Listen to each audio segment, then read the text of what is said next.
लेकिन आरजेडी के नेताओं का ये कहना है कि विधान सभा में जिस तरह का बयान उन्होंने महिलाओं को लेकर दिया, फिर जिस तरह की बातें सामने आ रही है उनके, वो कह रहे हैं कि नहीं उनका दिमाग ठीक नहीं है, इलाज कराने के लिए ही विलायत जा रहे हैं और कुर्सी पर कोई अनसाउंड माइंड का आदमी नहीं रह सकता है संविधान के अनुसार। देखिए, ये घटिया बयान है। जहाँ तक विधानसभा विधान परिषद में जो भी बातें मुख्यमंत्री नीतीश कुमार जी ने कही, इसका एहसास उन्हें हुआ और उन्होंने एक ही दिन में 3 बार कहा कि मैं खुद शर्मिंदा हूं, लिए उन्होंने माफी मांगी। उन्होंने खुद कहा मैं खुद शर्मिंदा हूं, मैं खुद शर्मिंदा हूं, ऐसे शब्द उन्होंने कहे। भारतीय राजनीति में विवादित बयान देने वाले अनेक नेता हैं, लेकिन नीतीश कुमार मिसाल हैं। तो जिस तरह से आरजेडी ने नीतीश कुमार पर जबरदस्त हमला किया है, उस बारे में हम बात करेंगे जेडीयू के वरिष्ठ नेता राजीव रंजन जी से। राजीव रंजन जी, बड़ा गंभीर आरोप लगाया है आरजेडी वालों ने। उनका आरोप है कि नीतीश कुमार मेंटली फिट नहीं हैं, अनसाउंड हैं और वो इलाज के लिए विलायत जा रहे हैं और उनको कुर्सी पर बने रहने का हक नहीं है। देखिए, सार्वजनिक जीवन में मर्यादा की लक्ष्मण रेखा पार करने का किसी को भी अधिकार नहीं है। आरजेडी की तरफ से जो ताजा बयान है, इससे शर्मनाक कोई भी बात हो ही नहीं सकती है। शर्मसार हो जाए ऐसा बयान आरजेडी की तरफ से आया है। और ऐसे लोग जो सार्वजनिक जीवन में लंबे समय से हैं और उसके बाद इस तरह के तथ्यहीन, भ्रामक, घटिया आरोप अगर लगाते हैं, तो मुझे ऐसा लगता है कि इससे कहीं ना कहीं राजनीति के गिरते स्तर का वो एहसास भी कराते हैं।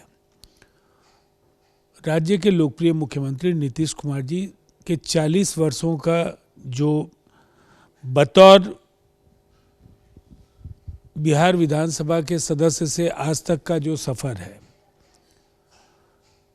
एक ऐसे नेता के तौर पर उन्हें लोग जानते हैं जिन्होंने बिहार का कायाकल्प करने का काम किया और पिछले 18 वर्ष इसकी गवाही देंगे कि एक जो युगांतकारी कालजयी बदलाव बिहार की जनता ने देखा है, ये आज़ादी के बाद किसी भी मुख्यमंत्री के कार्यकाल में मैसर नहीं हुआ। लेकिन आरजेडी के नेताओं का ये कहना है कि विधान सभा में जिस तरह का बयान उन्होंने महिलाओं को लेकर दिया, फिर जिस तरह की बातें सामने आ रही है उनके, वो कह रहे हैं कि नहीं उनका दिमाग ठीक नहीं है, इलाज कराने के लिए ही विलायत जा रहे हैं और कुर्सी पर कोई अनसाउंड माइंड का आदमी नहीं रह सकता है संविधान के अनुसार। देखिए, ये घटिया बयान है। जहाँ तक विधानसभा विधान परिषद में जो भी बातें मुख्यमंत्री नीतीश कुमार जी ने कही, इसका एहसास उन्हें हुआ और उन्होंने एक ही दिन में 3 बार कहा कि मैं खुद शर्मिंदा हूं, लिए उन्होंने माफी मांगी। उन्होंने खुद कहा मैं खुद शर्मिंदा हूं, मैं खुद शर्मिंदा हूं, ऐसे शब्द उन्होंने कहे।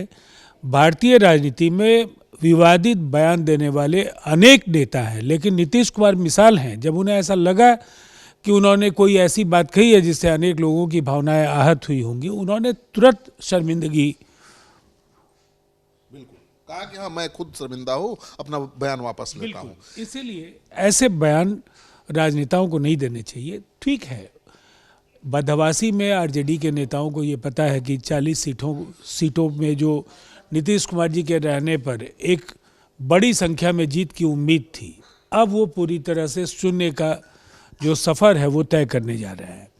दूसरी तरफ सत्ता की मलाई अब वो मैसर नहीं होने वाली है। अब आरजेडी बिहार में सत्ता में दूर दूर तक दिखने वाली नहीं आने वाले वर्षों। का आरोप ये है राजीव रंजन जी कि नीतीश कुमार का दिमाग काम नहीं कर रहा है। 3 मंत्री और अधिकारी मिल करके उनसे बड़े बड़े फैसले करवा रहे हैं, तो बड़ा घपला घोटाला हो रहा है। देखिए, मुझे ऐसा लगता है कि हाल के कुछ अगर महीनों के फैसले देखें तो 4 लाख नौकरियां, 4.5 लाख लोगों को यहाँ जो नियोजित कर्मी थे उनको राज्य कर्मी का दर्जा मिला, जातीय सर्वे और उसके बाद आरक्षण का बिहार फॉर्मूला।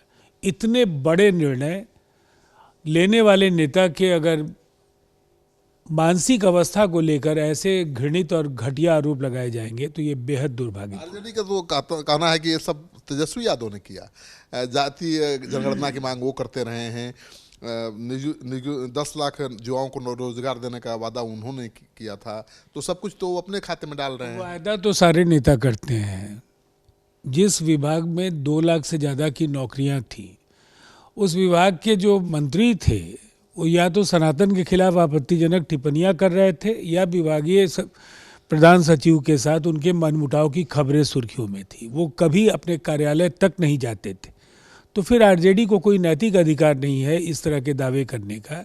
यह नीतीश कुमार जी की कार्यशैली है। आधारभूत संरचना का वादा, कानून व्यवस्था को पटरी पर लाने का वादा, महिलाओं को बराबरी का अधिकार, और सबसे बड़ी बात है जो पंचायती व्यवस्था से के आरक्षण से लेकर नौकरियों में 35% महिलाओं का आरक्षण का सवाल हो, शराबबंदी जैसा बड़ा निर्णय, ये सारे निर्णय नीतीश कुमार जी ने लिए। और उसी कड़ी में ये जो 18 वर्षों के इस शानदार पारी के दौरान जो फैसले लिए गए हैं, ये बताते हैं कि नीतीश कुमार जी को काम करना आता है और वो अपने फैसले जनता के हित में लेते हैं, परिवार या बच्चे के लिए नहीं। कुमार ने कहा कि पार्टी के विधायकों की संख्या घट रही है, लेकिन पार्टी का फंड बढ़ता जा रहा है। खाता बही दिखाएं और बताएं कि कहां से पैसा आ रहा है। ये सब भ्रष्टाचार का पैसा। अब उनको कौन इसका हिसाब किताब देगा? हिसाब किताब इनकम टैक्स को दिया जाता है, इलेक्शन कमीशन ऑफ इंडिया को दिया जाएगा। सुनील जी को किस क्षमता में ये, उनको अगर कोई जानकारी हासिल करनी है तो आरटीआई से वो हासिल करें। लेकिन आरोप तो बहुत गंभीर गंभीर लगा रहे हैं। नीतीश कुमार जो सुशासन बाबू के रूप में जाने जाते हैं, भ्रष्टाचार का बड़ा बड़ा आरोप, दिमाग काम नहीं कर रहा है, ये तो और भी गंभीर आरोप। मुख्यमंत्री की कुर्सी पर नेताओं को सुर्खियां बटोरने की आदत होती है। आप लोग क्या करेंगे? इतना बड़ा आरोप लगा दिया, कोई छोटा मोटा आरोप नहीं है जिसे आप भूल जाए। ऐसे आरोपों का जवाब जनता देने जा रही है 2024 के लोकसभा चुनाव में। जेडीयू नहीं देगा जवाब। पूरी तरह से सुपड़ा साफ जनता करके इस तरह के घटिया हरकतों का जवाब दे देगी। नहीं, आप लोग कोई कानूनी कार्रवाई भी करेंगे? पार्टी इस पर विचार कानूनी कार्रवाई भी करेंगे। पार्टी विचार करेगी और जो भी उसके जो तय कानूनी पहलुओं पर विचार करके जो भी तय होगा उस हिसाब से वो फैसला लेंगे। गंभीरता से पार्टी लेगी।